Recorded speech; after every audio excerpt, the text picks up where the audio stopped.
আসসালামু আলাইকুম ওয়া রাহমাতুল্লাহি ওয়া বারাকাতুহু। মহান আল্লাহ রাব্বুল আলামিন প্রতিটি বিষয়ের সূক্ষ্মতা, অদৃশ্যের খবর, গোপনীয়তার বিষয়গুলি জানেন। এই ক্ষেত্রে এক বাক্যে বলতে হয়, তাহার নিকট কিছুই অজানা নয়।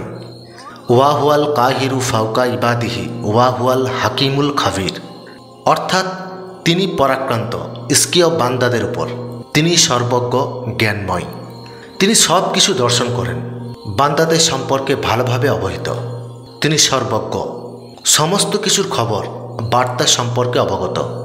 দুনিয়া আখেরাতের অবস্থা সম্পর্কে তিনি অবগত।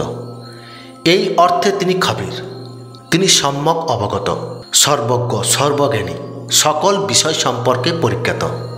স্থান, কাল, পাত্রের মধ্য দিয়ে মানব হৃদয়ের লুকানো গুণাবলী, সেই বিষয়গুলি সম্পর্কে তিনি এমনভাবে অবগত আছেন যে তাহার ঊর্ধ্বে আর কেউ এই সম্পর্কে অবগত নন। তাহার এই জ্ঞানের মধ্য দিয়ে অভ্যন্তরের বিষয়গুলি প্রকট হয়ে যায়। এই অর্থে মহান আল্লাহ রাব্বুল আলামিন খাবির। আভ্যন্তরীণ গুপ্ত বিষয়ের সাথে যখন জ্ঞান সম্পর্কিত হয়, সেই সংবাদের, সেই বার্তার মধ্য দিয়ে যিনি তার বিবৃত করেন তিনি খাবির।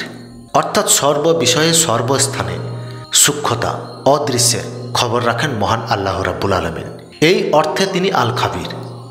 যাই হোক, এখানে মহান আল্লাহ রাব্বুল আলামিনের পবিত্র এক সুন্দর গুণবাচক নাম ইয়া খাবিরু অথবা আল খাবির, এর সম্পর্কে সামান্য এখানে আলোচিত করা হলো।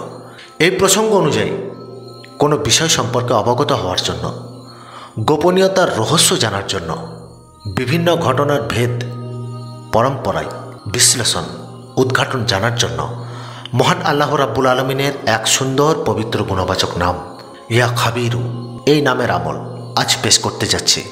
এখানে একটি কথা, অসম্ভব এমন কিছু, একেবারে জানার ঊর্ধ্বে নিজেকে নিয়ে বিরাট কিছু জানার, অবৈধ বিষয় সম্পর্কে অবগত হওয়ার জন্য, নাজায়েজ বিষয় সম্পর্কে অবগত হওয়ার জন্য, শরীয়ত বিরোধী, শরীয়ত বিদ্বেষী এমন কিছু কর্ম থেকে কি তথ্য আছে সেখানে, বা কি বিষয় সেখান থেকে উঠে আসবে, তার ক্ষেত্রে এ আমল করা যাবে না।